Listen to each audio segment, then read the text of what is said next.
Lecture quotidienne de la Bible. Jour 72. Ancien Testament. Léviticus 26/14-46, Léviticus 27. Mais si vous ne m'écoutez point et ne mettez point en pratique tous ces commandements, si vous méprisez mes lois, et si votre âme a en horreur mes ordonnances, en sorte que vous ne pratiquiez point tous mes commandements et que vous rompiez mon alliance. Voici alors ce que je vous ferai. J'enverrai sur vous la terreur, la consomption et la fièvre, qui rendront vos yeux languissants et votre âme souffrante, et vous sèmerez en vain vos semences, vos ennemis les dévoreront. Je tournerai ma face contre vous, et vous serez battus devant vos ennemis. Ceux qui vous haïssent domineront sur vous, et vous fuirez sans que l'on vous poursuive. Si, malgré cela, vous ne m'écoutez point, je vous châtierai 7 fois plus pour vos péchés. Je briserai l'orgueil de votre force, je rendrai votre ciel comme du fer, et votre terre comme de l'airain. Votre force s'épuisera inutilement, votre terre ne donnera pas ses produits, et les arbres de la terre ne donneront pas leurs fruits. Si vous me résistez et ne voulez point m'écouter, je vous frapperai 7 fois plus selon vos péchés. J'enverrai contre vous les animaux des champs, qui vous priveront de vos enfants, qui détruiront votre bétail, et qui vous réduiront à un petit nombre, et vos chemins seront déserts. Si ces châtiments ne vous corrigent point et si vous me résistez, je vous résisterai aussi et je vous frapperai 7 fois plus pour vos péchés. Je ferai venir contre vous l'épée, qui vengera mon alliance. Quand vous vous rassemblerez dans vos villes, j'enverrai la peste au milieu de vous, et vous serez livrés aux mains de l'ennemi. Lorsque je vous briserai le bâton du pain, 10 femmes cuiront votre pain dans un seul four et rapporteront votre pain au poids. Vous mangerez, et vous ne serez point rassasiés.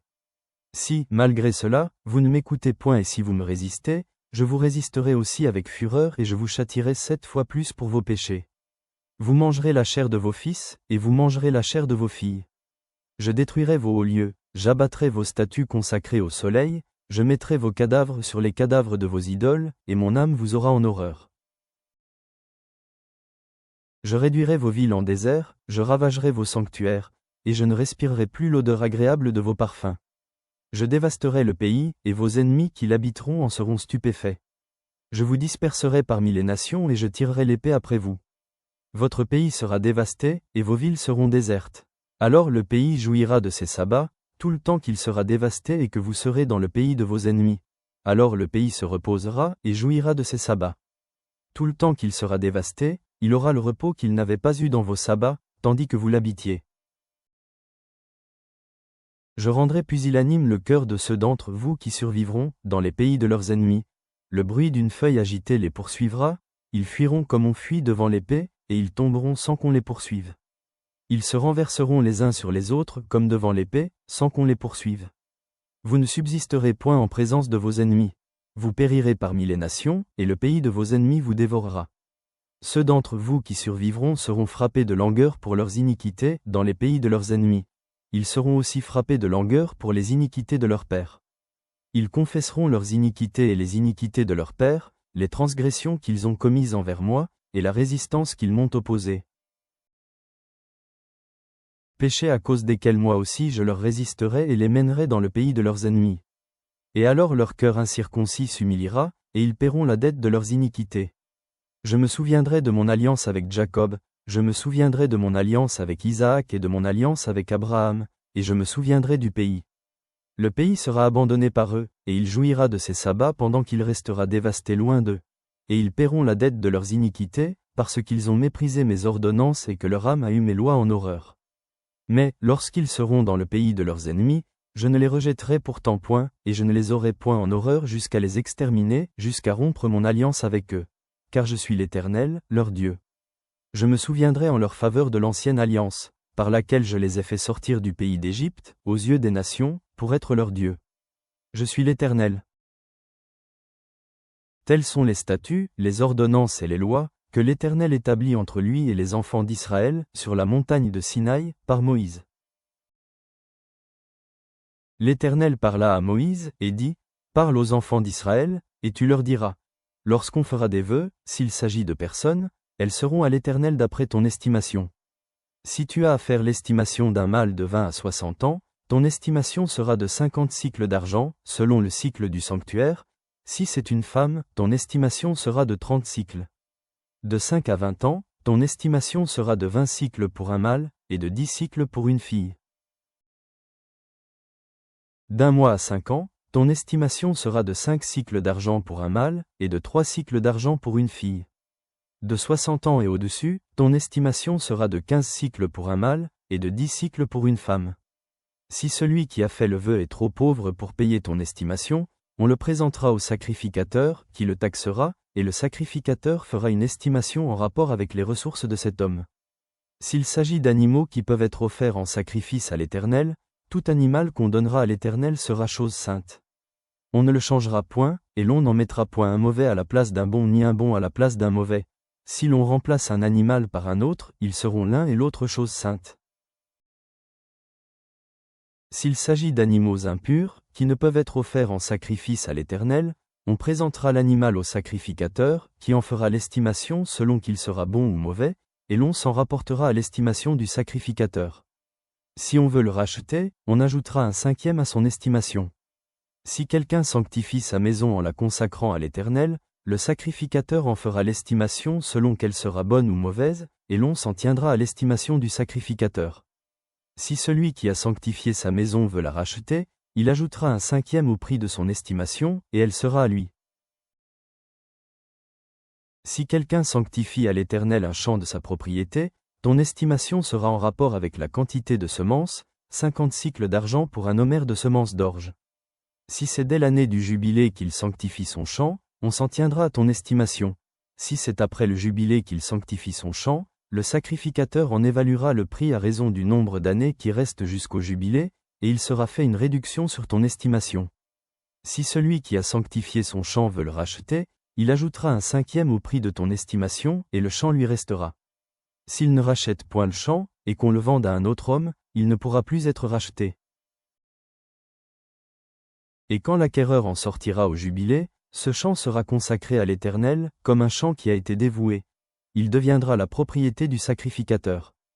Si quelqu'un sanctifie à l'Éternel un champ qu'il a acquis et qui ne fait point partie de sa propriété, le sacrificateur en évaluera le prix d'après ton estimation jusqu'à l'année du jubilé, et cet homme paiera le jour même le prix fixé, comme étant consacré à l'Éternel. L'année du jubilé, le champ retournera à celui de qui il avait été acheté et de la propriété dont il faisait partie. Toutes tes estimations se feront en cycle du sanctuaire. Le cycle est de 20 guéras. Nul ne pourra sanctifier le premier-né de son bétail, lequel appartient déjà à l'Éternel en sa qualité de premier-né. Soit bœuf, soit agneau, il appartient à l'Éternel.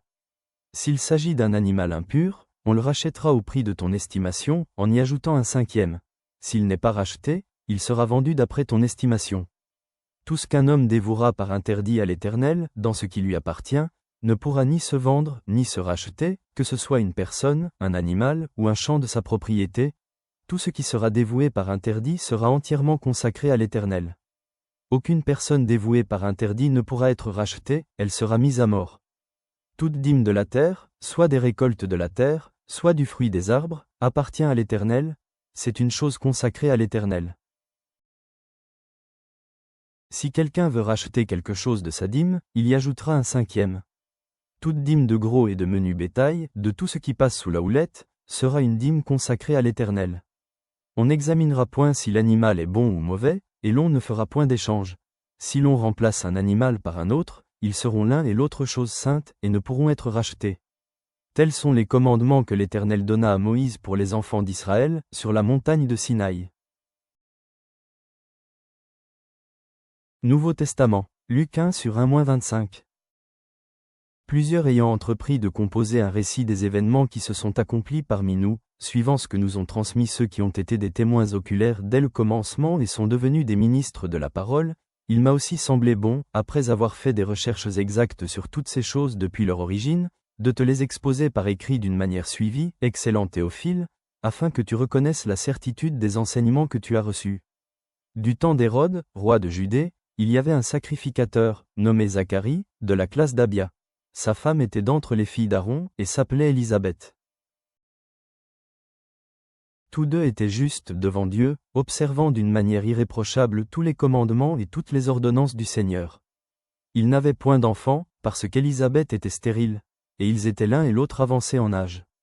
Or, pendant qu'il s'acquittait de ses fonctions devant Dieu, selon le tour de sa classe, il fut appelé par le sort, d'après la règle du sacerdoce, à entrer dans le temple du Seigneur pour offrir le parfum. Toute la multitude du peuple était dehors en prière, à l'heure du parfum.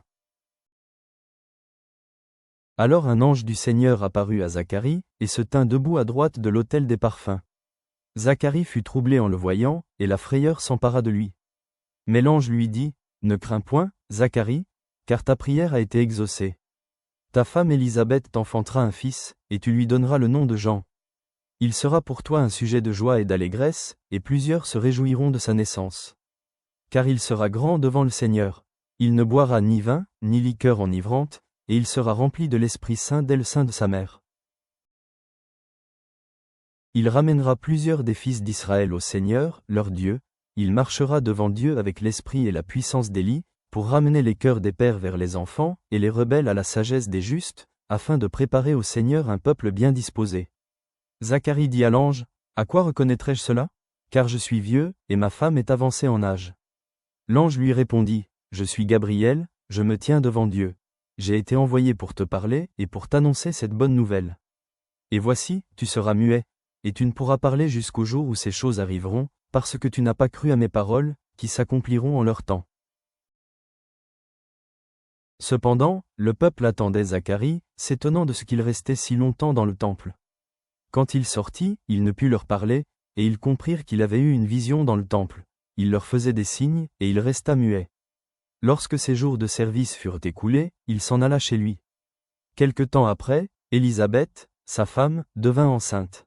Elle se cacha pendant 5 mois, disant, « C'est la grâce que le Seigneur m'a faite, quand il a jeté les yeux sur moi pour ôter mon opprobre parmi les hommes. » Proverbes 7 sur 1-5. Mon fils, retiens mes paroles, et garde avec toi mes préceptes. Observe mes préceptes, et tu vivras. Garde mes enseignements comme la prunelle de tes yeux. Lis-les sur tes doigts, écris-les sur la table de ton cœur. Dis à la sagesse, tu es ma sœur, et appelle l'intelligence ton amie, pour qu'elle te préserve de la femme étrangère, de l'étrangère qui emploie des paroles doucereuses. Père céleste, nous nous présentons devant toi avec des cœurs reconnaissants, méditant sur tes promesses et les conséquences de nos choix, comme révélées dans le Lévitique. Aide-nous à obéir à tes commandements et à cultiver une vie enracinée dans l'obéissance et l'amour. Comme nous le voyons dans Luc, tu fais naître l'espérance et l'accomplissement de tes promesses, même de la manière la plus inattendue, puissions-nous faire confiance à ton temps et à ton plan. Guide-nous, Seigneur, pour garder ta sagesse près de nous, comme l'enseignent les proverbes, afin que nous puissions traverser les tentations de ce monde avec discernement. Que ta paix garde nos cœurs et nos esprits. Amen.